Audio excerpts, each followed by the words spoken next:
Hi good morning කොහොමද ඔයාලට අද පොය දවසක් අද මට හිතුණා දන්සල් වල තියෙන මෙනු එකක් හදලා බලන්න මම මුලින්ම හදන්නේ සෝයා මීට් එකක් ඒකට අවශ්‍ය මිරිසුයි 3-5යි මං හොඳට බැද ගන්නවා බැදගත්ත මිරිස් 3-5 එක මම සෝයා මීට් එකට දා ගන්නවා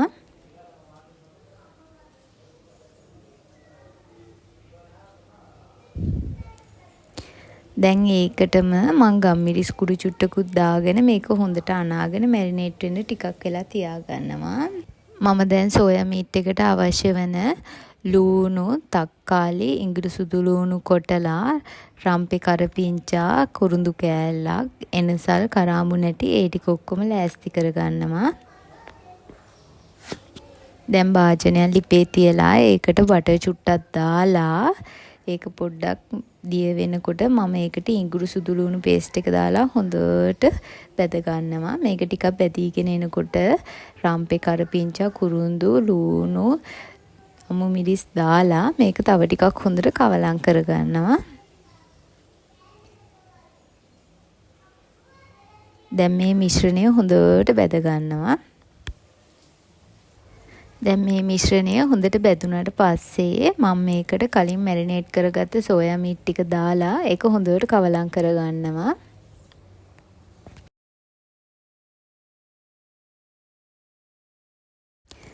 මේක හොඳට කවලම් වුණාට පස්සේ මම මේකට කපාගත්ත තක්කාලි ටිකක් දාගන්නවා.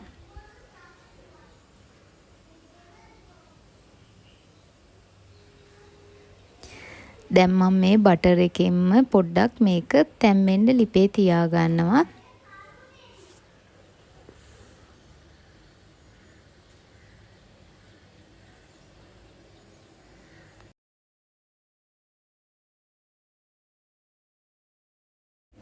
දැන් මේ සෝයා මීට් ටික හොඳට තැම්බිලා තියෙන්නේ. මම මේ වෙලාවේ හොඳ උකු මිටිකිරි ටිකක් දාලා මේක තව පොඩ්ඩක් හිඳගෙන උයා ගන්නවා.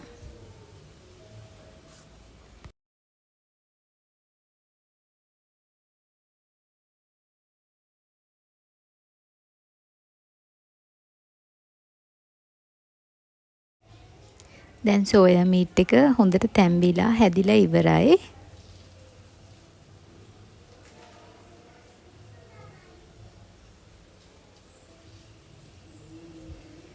මේ තියෙන්නේ මම රසටම හදාගත්ත සෝයා මීට් එක.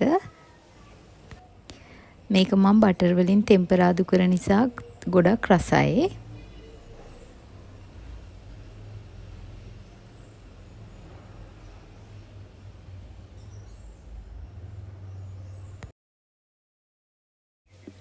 ඊළඟට මම හදන්නේ පරිප්පු කරි එකක්.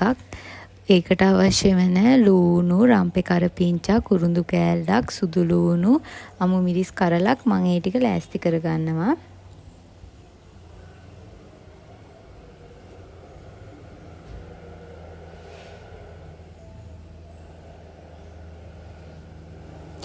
දැන් හොඳට පිරිසිදු කරගත්ත පරිප්පු එකට ලූණු, සුදු ලූණු, අමු මිරිස්, රම්පේ කරපිංචා, කුරුඳු කෑල්ලක් දාගන්නවා.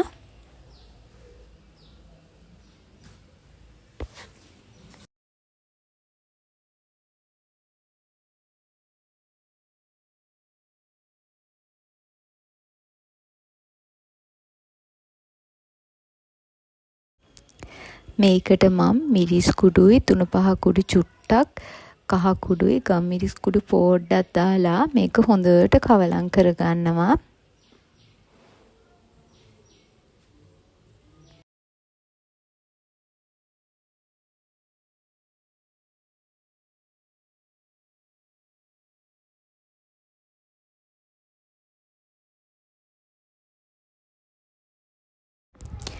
දැන් මේක දිය කිරෙන් තැම්බෙන්න ලිපේ තියාගන්නවා.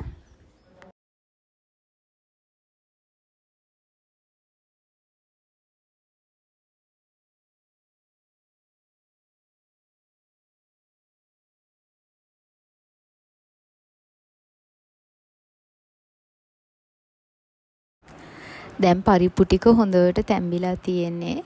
මම මේ වෙලාවේ ලුණු දා ගන්නවා. අවශ්‍ය ප්‍රමාණයට ලුණු දාගෙන මම මේකට හොඳ උකු පොල් කිරි දාලා මේක තව ටිකක් තැම්බෙන්න ලිපේ තියා ගන්නවා.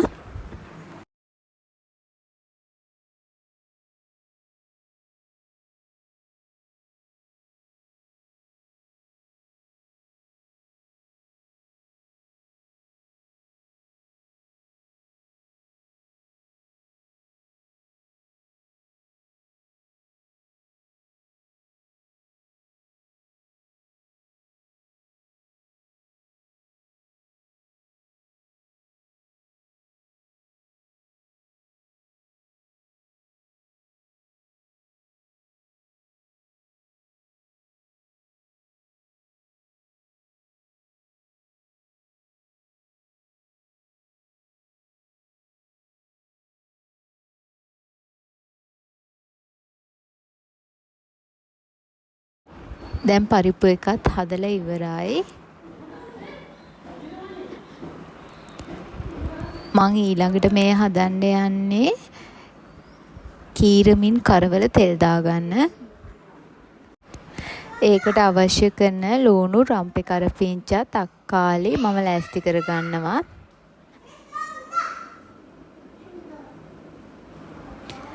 දැන් භාජනයක් ලිපේ තියලා ඒකට තෙල් ටිකක් දාලා තෙල් ටික රත් වෙනකොට මං කලින් ලෑස්ති කරගත්ත කීරමින් කරවල ටික දාලා හොඳට බැද ගන්නවා.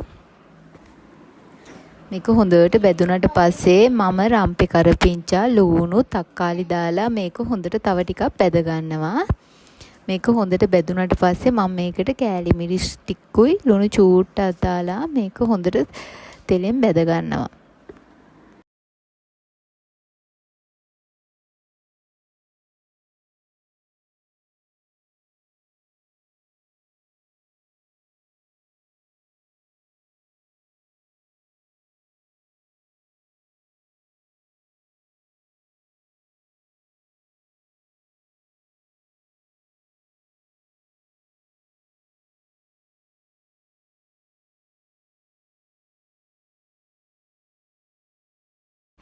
දැන් මම මේ බත් එක හදාගන්න ලෑස්ති වෙන්නේ. මම ඒකට බටර් ටිකක්, කරඳ මුංගු, කරාඹු නැටි, රම්පේ කරල් දෙකක් විතර දාලා කහ චුට්ටක් දාලා මේ බත් එක ලිපේ තියා ගන්නවා.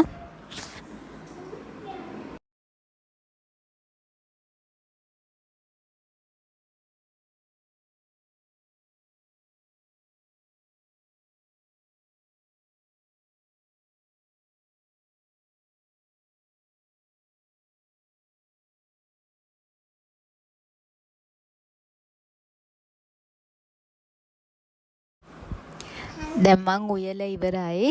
මේ තමයි මං අද හදාගත්තේ දන්සල් බත් එක. මේක මාරම රසයි. ඔයාලත් හදලා බලන්න.